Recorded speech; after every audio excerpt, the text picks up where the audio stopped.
some guy. Thank God. Um, Good. yeah. Other thing too. I'm like thinking about how you're a British like media scholar who seems to have like at least a focus on the news.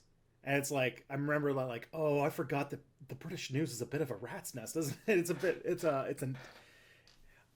I remember. Yeah, I mean, this is the funny thing that that to go back to your point about the kind of liberal sort of self-importance about dismissing everything else as being kind of crazy disinformation when it's online or it's from the alt media, but being very kind of myopic about mainstream sources of misinformation. People forget that we have a tabloid press. We have the nastiest, like the equivalent of what would it be, like the National Enquirer in the US. We have much worse than that. We had whole newspapers closing down because journalists were kind of hacking into the phones of celebrities and breaking into people's houses and just acting like criminals. And that's been a fundamental part of the British media for decades now, really, Mhm. since the kind of Murdoch and Maxwell era. So yeah, people, it's like, yeah, it's strange when people sort of leave that out of the equation when they talk about, misinformation and conspiracy theories and things like that. So Yeah, and also, if I remember correctly, the UK has some like really intense, uh, what's it called, like slander laws, right? Like, there's libel, especially, libel yeah, laws. people, Yeah.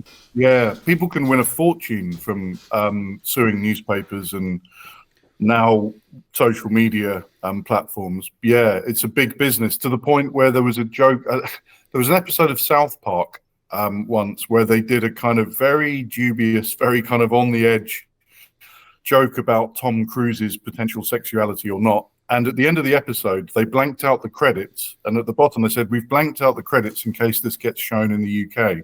Because Oof. then we really will be in trouble because it's easier to sue people for libel in the UK than it is I think, in the States and probably in Canada too. I don't know. But Yeah, I seem to because the big thing for me is I remembered it was from there was a big chiropractors association suit that kind of played into that, or at least that's how I remember it in my head. Is there was a big thing with the chiropractic practitioners or something like that. But I guess okay. As I always try to do, because in online discourse, everything seems to always get stopped on this. So maybe we should probably start with like actually making sure that we are on the same terms about what a conspiracy theory actually is. mm, Because sometimes, as you kind of talked about, a conspiracy theory to like sort of like a liberal commentator might be like uh, somebody saying a thing that is semi politically inconvenient to me. So it's a dismissed term, but like I think that there's like yeah. I'm kind of curious about like what the definition you guys worked on in the article was. mm. Well, luckily, there's quite a lot of sort of academic analysis and attempts to define what conspiracy theories are that are quite recent because there's a sort of historical aspect to this as well, to sort of understanding what conspiracy theories are and what they mean to our culture. Because I think, I grew up in a time, I mean, I grew up in the sort of 90s. That's when I first became aware of politics and started reading, about culture and politics and society and things like that. And conspiracy theories were a kind of fun, jokey thing. I was part of the generation, I was at school when the X-Files was on TV.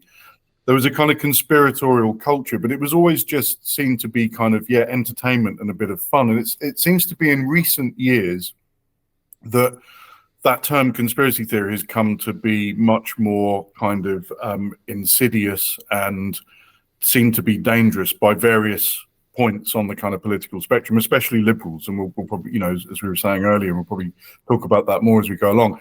I think broadly speaking, a conspiracy theory is, definition we were working on was the sort of notion that a small cabal or group of people with a sort of unusually large amount of power concentrated in the hands of that small group of people um, are able to have an undue sort of influence over aspects of life, whether it's kind of the economy, whether it's over our sort of education systems, whether it's over our culture, um, over the kind of march of history more broadly. So yeah, it's that kind of concentration of power in the hands of a small number of people. And then from that, I suppose there's a notion about causality and about how reality sort of works if we take this premise to be true. You know, the idea that this is just this. Sometimes it's not. It's even smaller than a group of people. It's just one person like George Soros or Bill Gates can often be at the heart of a sort of conspiracy theory. So sometimes it's one or one person or a small group of people that have this disproportionate impact over the kind of world affairs or national affairs usually. That was our kind of starting point. So quite broad in a way, maybe. Yeah, that's good because yeah, I would. There's a lot. There's a lot to chew on because like my pedigree's in history as like that's my like education background, and I've studied like the history of American right wing conspiracies specifically because my work had to do with 9/11, a lot of 9/11 truther type stuff, but it is odd that like the way that if like looking at it historically that you're in no way on the hook for this answer because like I have this sneaking suspicion that all of it all like the kind of like mental construct archetype of the conspiracy theory has its roots in things like it basically just all has its roots in blood libel at some point. Like I've done so much research on conspiracy theories that no matter how innocuous or how unrelated they seem, always wind up back at the protocols of the elders of Zion that like I'm just like, okay, this is too on the nose to be what I'm thinking of. So or to not be like they're not like there isn't some kind of like this is where like the concept of conspiracy theory comes from in a way. Yeah, I think you're right. I think unfortunately, and I speak as someone of sort of Jewish heritage on my mother's side. I'm not practicing, and I'm not particularly sort of devout or anything, but it's something that I'm aware of. You know, my ancestors were given shelter here in the UK because they were fleeing some appalling pogrom in Central Europe, which was no doubt driven by a conspiracy theory that was, popular across Europe on both the left and the right of the political spectrum, unfortunately. And in our articles, Stephen and I kind of deal with that because, you know, it's a kind of convenient sort of and very adaptable conspiracy theory, anti-Semitism, basically, isn't it? Because the right people who are kind of racial supremacists can use it because they think that it proves some point about racism and people behaving in a certain way because they have, a big nose or a certain color of skin or coming from a certain part of the Middle East. And then unfortunately it was called the socialism of fools for long periods of time, where you had a kind of left-wing anti-Semitism. That's still that hasn't been got rid of either, where there's this notion that, okay, we are concerned about social inequality and social injustice. Who do we blame for that? Well, it seems to us that Jews control, finance and run banks and so on and so forth. So yeah, I think you're right. It's, like other sorts of phenomena, sometimes conspiracy theories survive and flourish because they are very useful to different sorts of ideological interests, and therefore they prove to be that much more durable through history.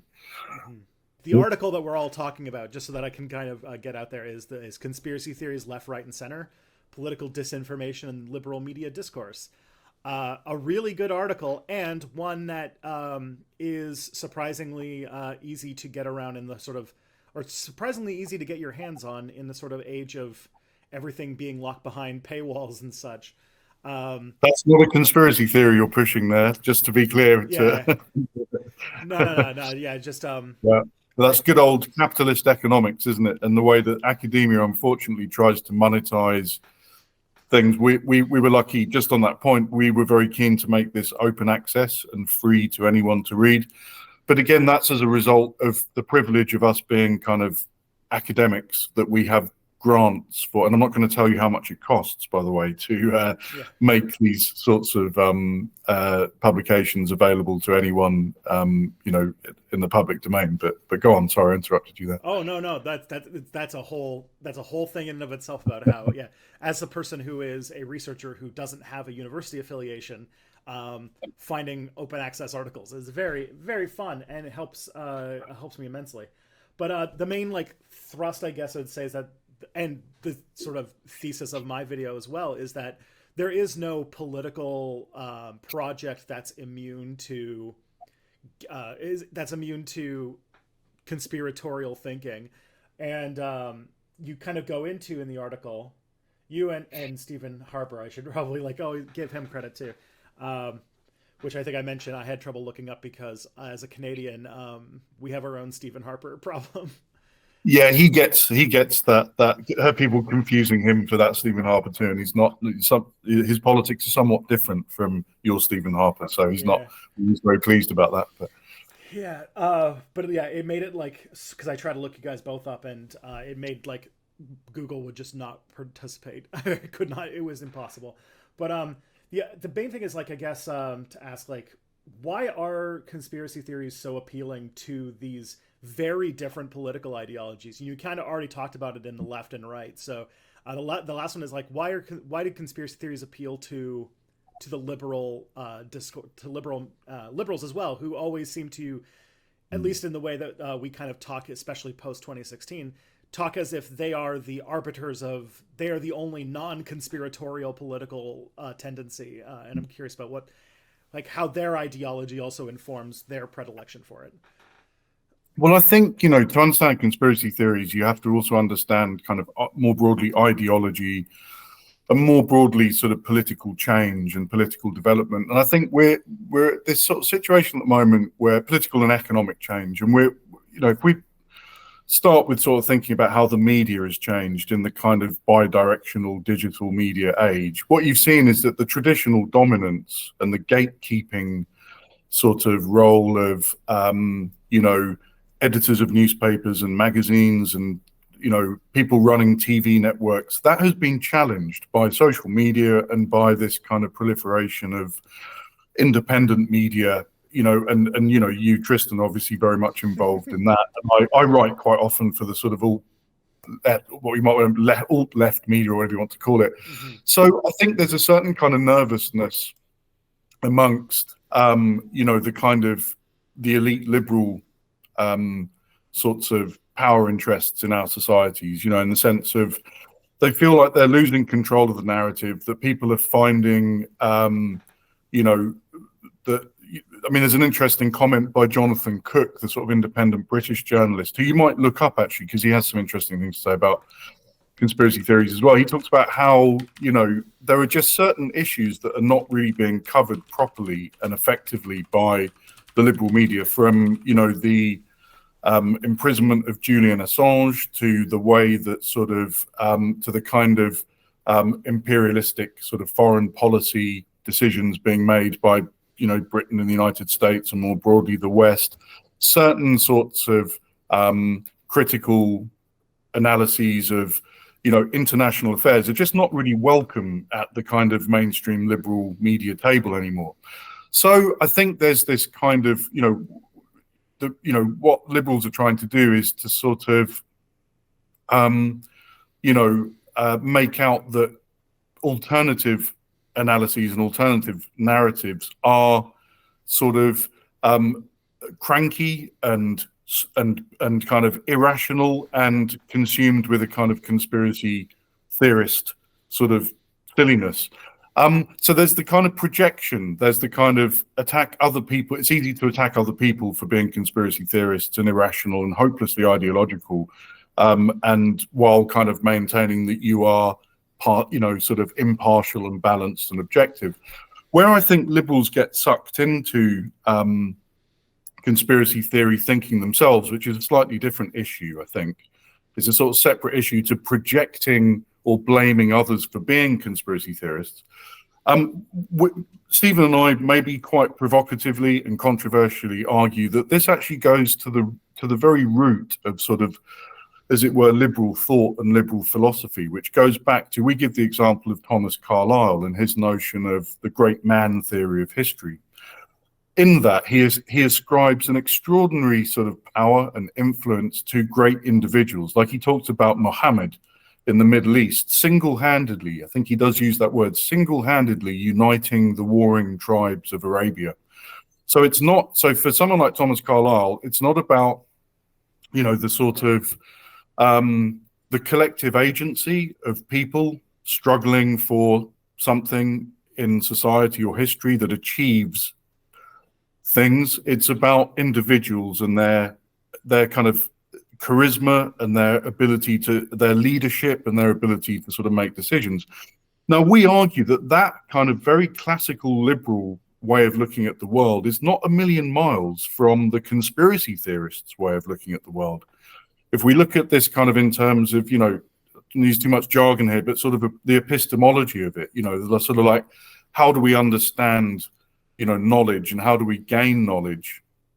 And, the classical liberal, just as I said earlier, that the kind of conspiracy theorists' view of the world is that it's like individuals or small groups of people who kind of pull the strings over world historical events. We argue that's not too far from a classical liberal position. So if there are liberal conspiracy theories today, it is because there's something in the DNA of liberal thought that goes back at least 100, 200 years and maybe further back. What we'd like to do in future research is to sort of perhaps spend a bit more time. It was something that we briefly mentioned in this article, but we'd like to investigate, the kind of, the longer standing traditions of, conspiracy theory inflected liberalism, because we do think it goes back a long way. So that's kind of where it comes from, sort of historically, we think, in terms of the history of an idea or the history of a kind of worldview, if that makes sense. Yeah. If I were to try to sum it up so I can know that I understand everything. So basically, like, their philosophy, their political philosophy is based on this, on like the great man theory of history, where like there are singular important people who have undue influence over world events. And that's not dissimilar from the idea that there are small groups of people from the shadows who are unduly having influence over world events. That as somebody who, I'm currently reading Philip Short's Doorstop book, 800 plus page book, which is a like biography of Vladimir Putin.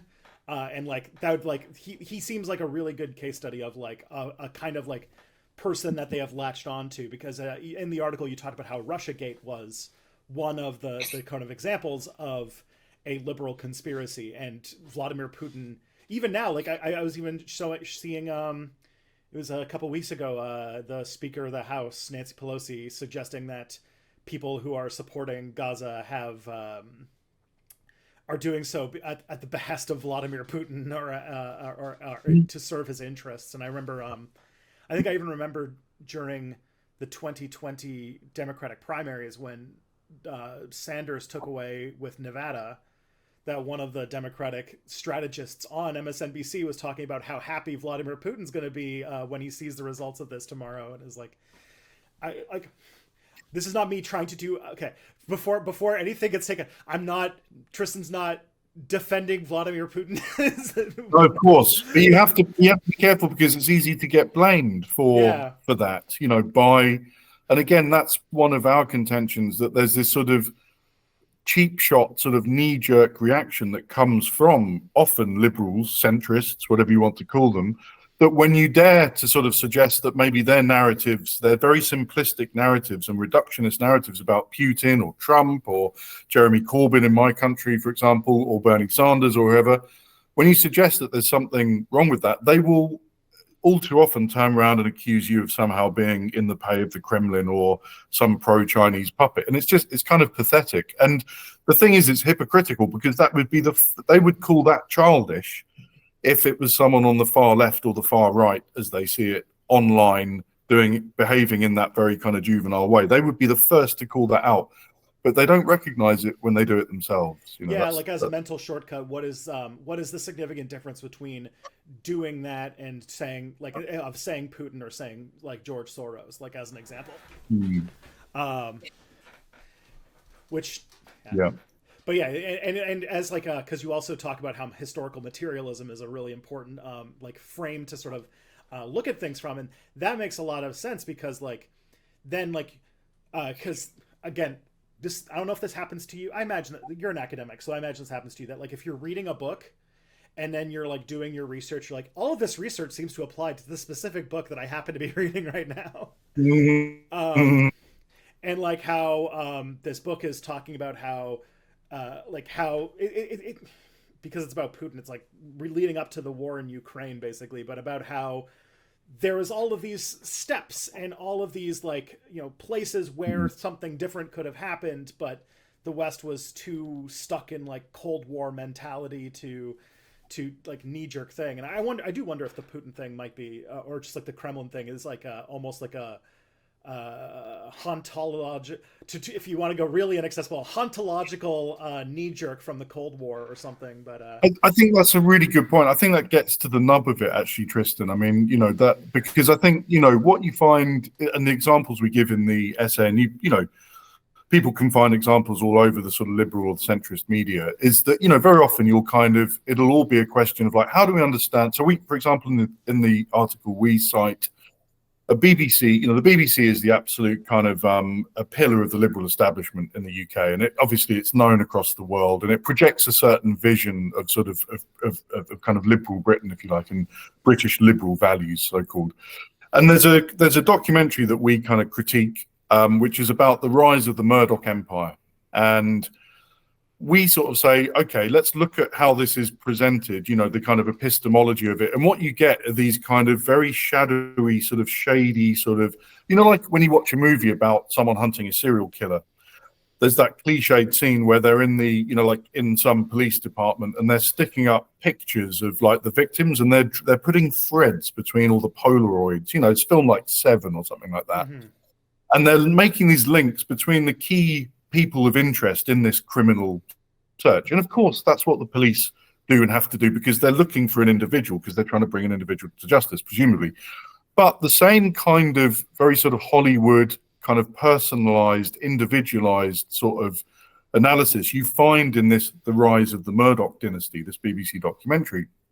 And basically what it contends, and this is where there's that crossover between sort of the liberal worldview and the conspiracy theorists' worldview, we argue, is that, you know, basically the reason why we have Rupert Murdoch and his kind of toxic influence over our media and culture, and it's not just in Britain, of course, it's in the United States and Australia and all over the world, is because of really the shenanigans of like certain shadowy people, people in positions of power, British prime ministers, editors of his newspapers. Donald Trump and the Trump family end up being kind of connected in this kind of, you know, this map of influences. Of course they do. Trump always has to be brought in, doesn't he? Mm-hmm. And at the end of the day, you think that basically the reason why we have Murdoch and the kind of cultural influence of Murdoch is because of the kind of movers and shakers, you know, a handful of shadowy people.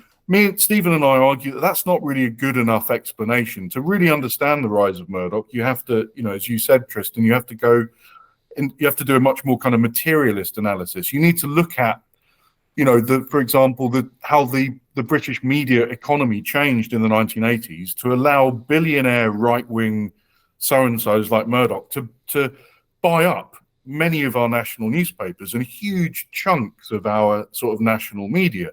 So there's an economic side to this. There's a historical side to this. Certain kind of changes in, you know, attitudes towards journalism, and you know what we might broadly call the kind of neoliberal era of politics and economics. You know, that affected the media in a really bad way. We found this, you know, same in the US, same in the Philippines, in fact, as well. Because I'm writing something about the Philippine media with a colleague in the Philippines.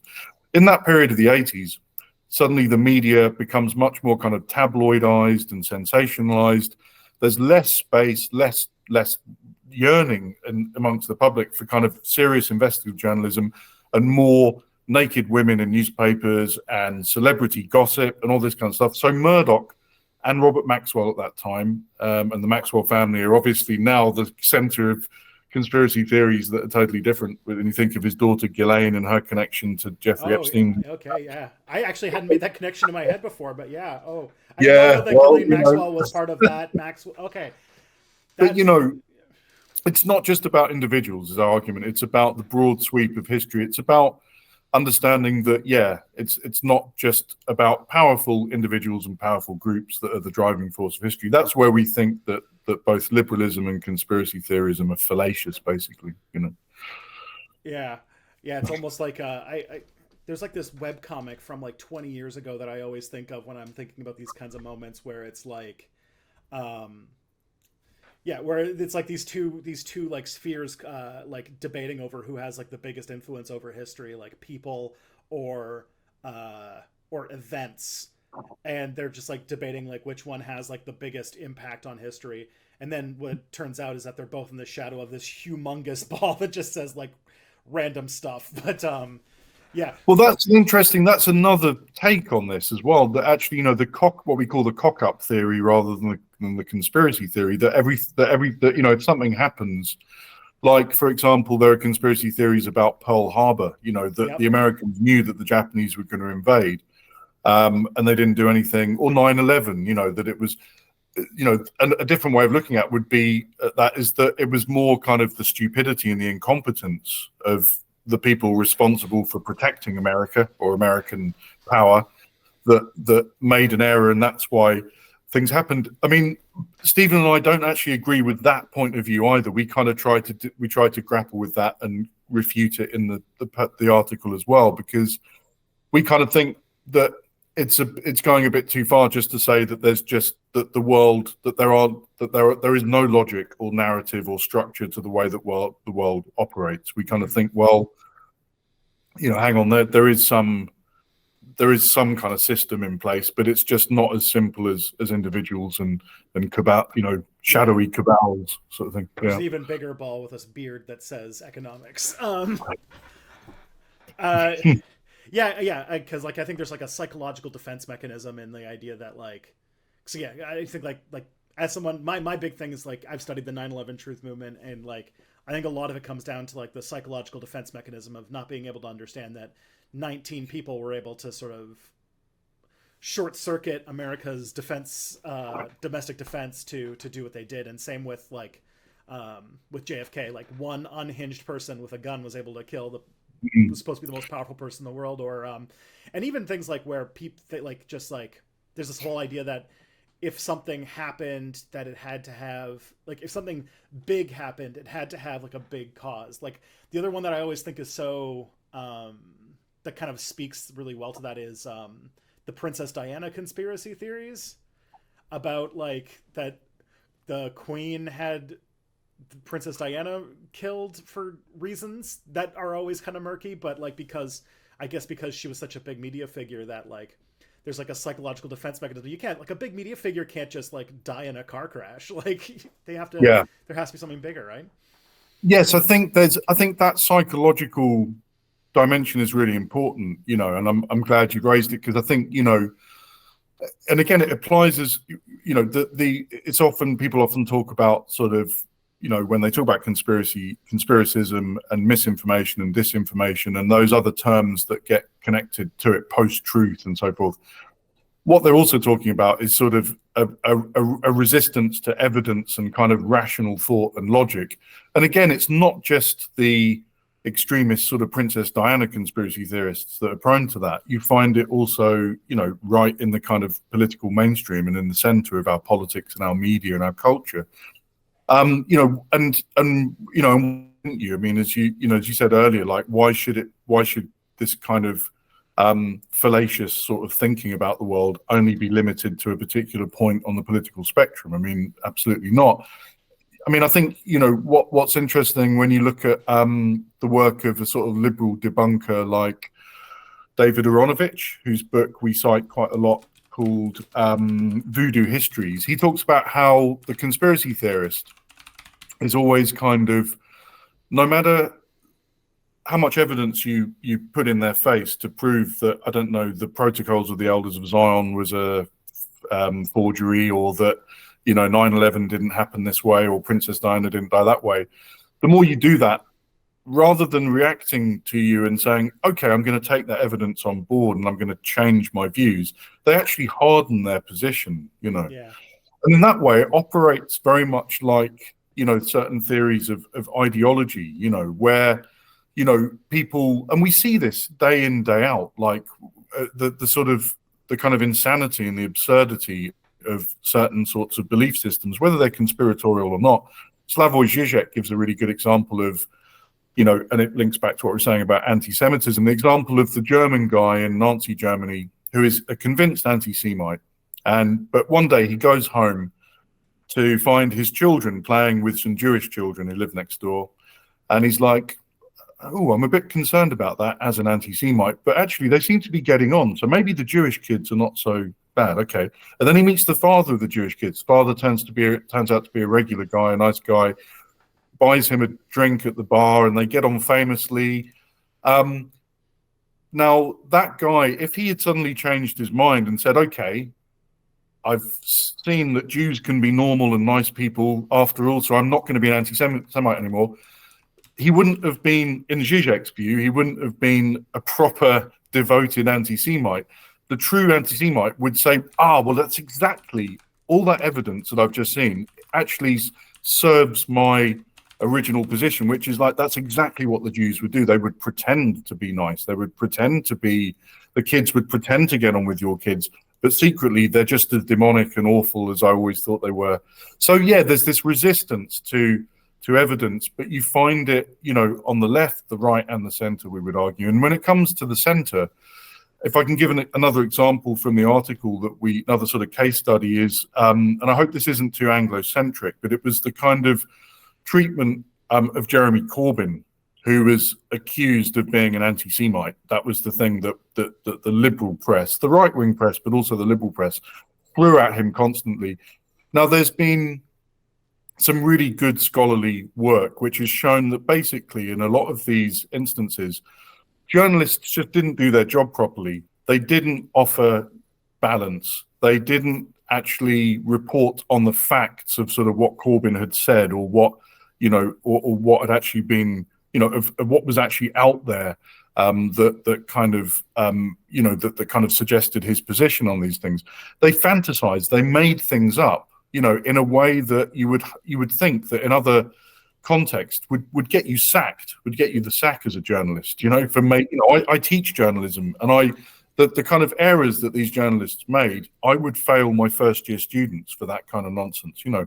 But because they were following an ideology, a fantasy, a conspiracy theory that very much kind of, you know, served the purposes of sort of liberal power interests, because they wanted to get rid of this annoyingly sort of dangerously left-wing leader of the Labour Party, they were rewarded for it, and nobody cared that it didn't make a bit of sense and that it was totally irrational. Mm-hmm. You know, that's the worrying thing, is that you find this, you know, you find this kind of irrational thought across the, you know, all over the place, really. Yeah. Yeah. Don't worry about that reference not going on over with people, because I know my audience well enough to know that we were all very aware and very frustrated when all that stuff was going on with Jeremy Corbyn too.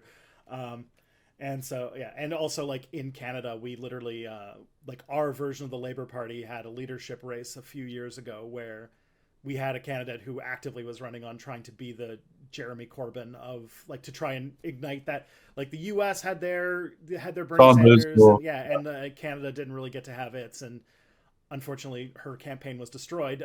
But that's a different Canadian political thing. About, we have a weird, I don't know, this isn't about Canadian politics. It's a whole different beast. But it also should be good to clarify, because our audience is so American, and we've talked a lot about liberals, and it's like really important to know, like, liberals in the American, like, in the term American vernacular, is like a term for anyone who is America is a weird country where it basically has so killed its left wing that centrists are kind of centrists, or liberals are considered its left wing. But, like, in a sort of our context where, like, you know, we have a liberal party and it's a center to center right party, and, like, liberals in, like, the British context, same.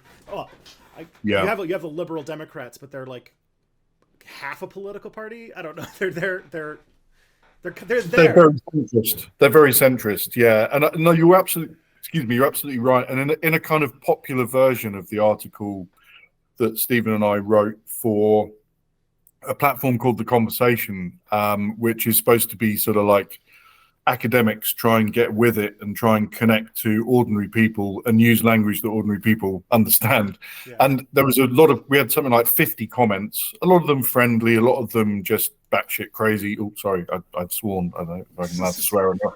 Go, but you can edit that out if I'm not. But there were some people who exactly, just as you've said, were kind of criticizing us because that terminology of liberal, they had a different definition for it, and they were saying, why are you attacking the left here? Because as far as I'm concerned, liberal means left. And we were saying, no, they're different. There's a call it socialism or call it radical leftism or progressivism.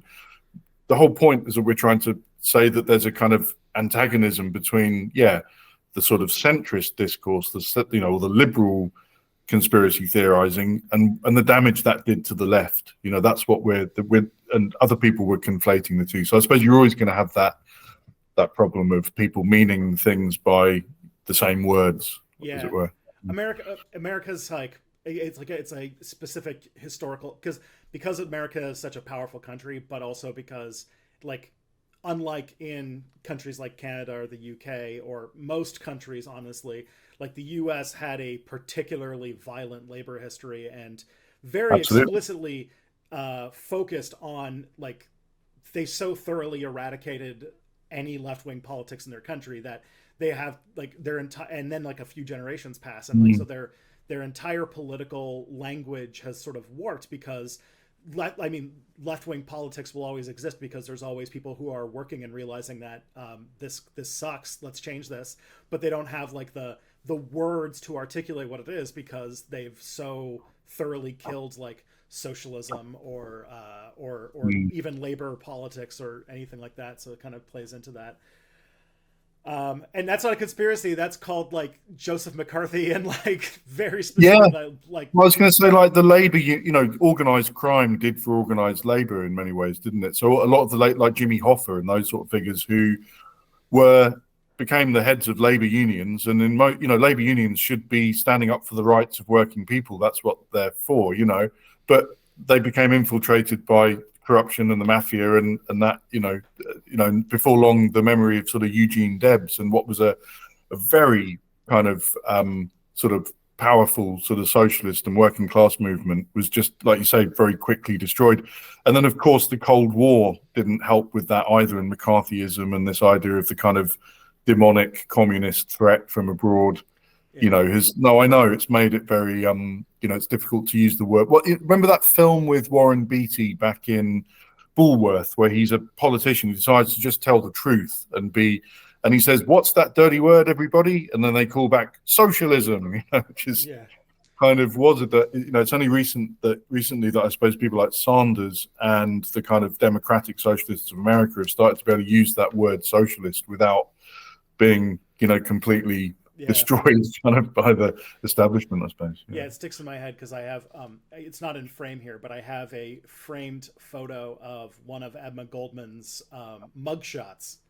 And she's an example of somebody where she was one of the leading sort of left-wing people in America, but then during the Palmer raids, they literally shipped her to the Soviet Union where she had left when she was 5 years old or something like that. Okay, I have one last question because I know that it's a busy day and I've got a podcast to record at 10. So, and the last thing is I guess there's two ones, which is one, you do acknowledge in the article that there are such thing as real world conspiracies, and that what's really important is and on that kind of note is there's two things. One, how do we arm ourselves with the tools to figure out when we're getting stuck in an epistemological loop and not able to really how do you do the work to figure out whether or not this is one of those times where there is actually a couple people who are plotting something, or if this is just another conspiracy based on some one of these sort of political drives. And the other is if there's a broader thing that we can do to inoculate ourselves, almost to vaccinate ourselves against kind of conspiratorial thinking. Yeah, those are both really good questions, and we could spend all day and all night on them, but I know we have limited time, so I'll try and be brief. So that sort of question of, how do you spot a conspiracy theory? I mean, I think it's like, I think a lot of conspiracy theories that become weirdly attractive to people who consider themselves quite progressive and even left wing do originate from the right. I've noticed, this has been called diagonalism, where people have this strange kind of potpourri of sort of what seems to be what were traditionally left and right wing views. And I think conspiracy theory has sort of really benefited from that sort of confusion or that mishmash. And I think that when, there are certain kinds of, sort of characteristics that we point to in the article that are typical of, say, kind of rightist conspiracy theories. So there's this idea of kind of enemy construction, that that there's a kind of group to blame, whether it's the Jews or the Muslims or the Chinese in the context of places like the Philippines, or it's immigrants, or it's women, or it's LGBT people, or it's kind of lefty professors like me, taking over the university system and kind of brainwashing students in cultural Marxism, as Jordan Peterson and sort of people like that would put it. I think when you see the sort of end game or the objective of a kind of theory, conspiracy or otherwise, is really just about sort of simplistically blaming one group or one individual or another, then I think our warning lights should be on. I think it, as you were kind of alluding to in the question, I think we always need to try and sort of do the hard work of looking at looking at how there might be multiple causes for a phenomenon or a case of affairs, politically or socially, that it's not just about George Soros, sort of funding Black Lives Matter or whatever these kind of progressive causes are around the world.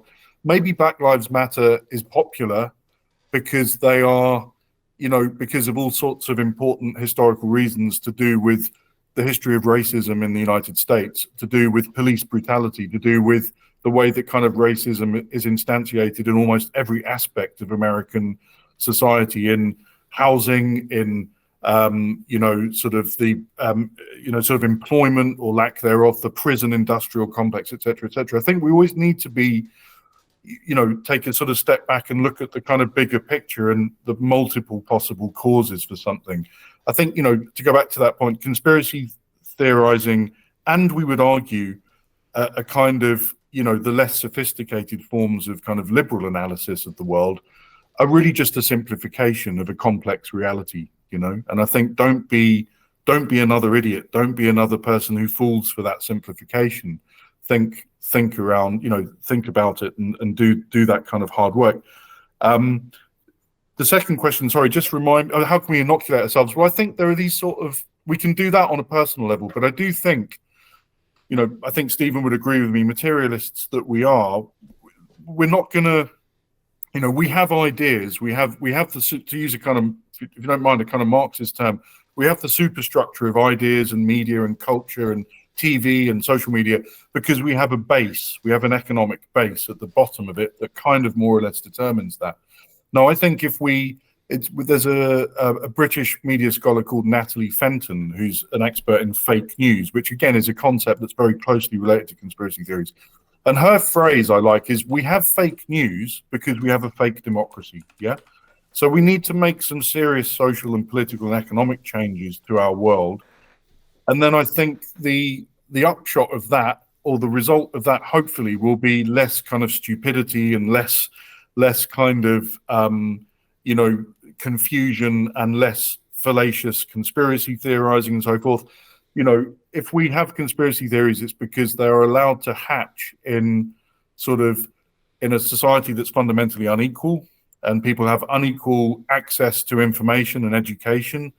There is evidence to suggest that people who are from ethnic minorities and who are lower down the sort of economic scale in our societies are more susceptible to believing irrational conspiracy theories. So we need, if we could tackle some of these inequalities, we might therefore stamp out belief in these sorts of, irrational conspiracy theories. I think also, democratizing our media, and not having a financial incentive for disinformation and misinformation and conspiracy theories to flourish. In other words, I talked about the tabloid takeover of the newspaper industry in Britain in the 80s. There was this sudden kind of incentive for just nonsense and fake news to because it sold newspapers, because it made money, it made profit. Same with when they try and bring people like Zuckerberg to book in the Senate. He's not ever really going to clamp down on hate speech and disinformation and conspiracy theorizing on Facebook, because he knows damn well that it makes money. It generates advertising revenue, and I'm told that the angry face on Facebook creates more financial benefits than the thumbs up or the likes and things like that. Why is he going to kind of kill the goose that laid the golden egg in that way? Where is the incentive, really, the financial incentive to clamp down on misinformation and conspiracy theories? That would be, so we need to change the kind of social setup, I think, somehow. But it's a good button to hit on, because it's the big thing to kind of realize at the end of the day that works is it's not that these people or these systems are evil. The main problem is not that it's not evil, it's that it's completely amoral. It does not, if Facebook could make 1 penny more of profit by doing all of the right things, they would. But it's just all of the incentives align with this kind of thing, and if that is always going to be, as long as it's going to be the case, as long as that's the way under capitalist logic, the thing that is the most profitable will outcompete all of the others, and that will be the thing that comes out on top. And so you have to kind of change those rules. And I guess as someone who always seems to find himself in superstructure and base, I always have to think about how I guess we are going to end up it means that if you're going to be doing this, you're going to be flying in the face of all of the things that our society tells us is the right thing to do, and you have to kind of do a lot of extra work and experience a lot of social friction in order to exist. But I feel like for anybody who is this deep in this video, you're already feeling that, so it's fine. Yeah. Well, thank you so much for talking to me. I appreciate it. Not at all. No, my pleasure. Thank you for asking me.